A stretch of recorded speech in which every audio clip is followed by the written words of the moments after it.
নমস্কার, সেকেন্ড ওপিনিয়নে আপনাদের স্বাগত।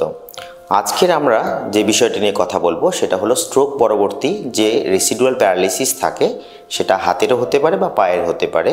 সেই ক্ষেত্রে আমাদের রিহ্যাবের জন্য কি করতে পারি। জেনারেলি আমরা রিহ্যাবের সময়টাতে ফিজিওথেরাপিস্টের শরণাপন্ন হই। ফিজিওথেরাপি বা এক্সারসাইজ আপনাকে করতেই হবে থ্রু আউট দ্য প্রসেস। কিন্তু অনেক ক্ষেত্রে দেখা যায় ফিজিওথেরাপি নেওয়ার পরে অনেক দিন পরে সেই মাসেল পাওয়ার ফিরছে না, বা আমাদের খাবার গিলতে সমস্যা হচ্ছে, কথা বলতে সমস্যা হচ্ছে।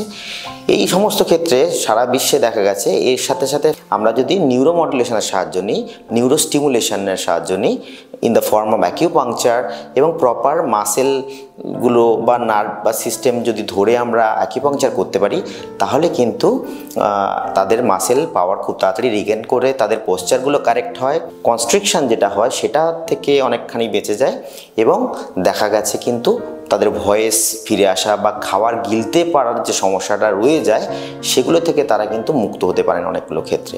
তো এখানে আমাদের সেন্টারে আমরা ডেডিকেটেডলি এই ধরনের পেশেন্টসগুলোকে ট্রিটমেন্ট করি।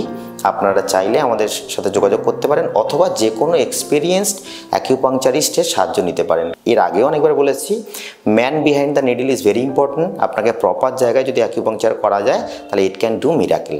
Thank you. Second opinion, when all doors are closed.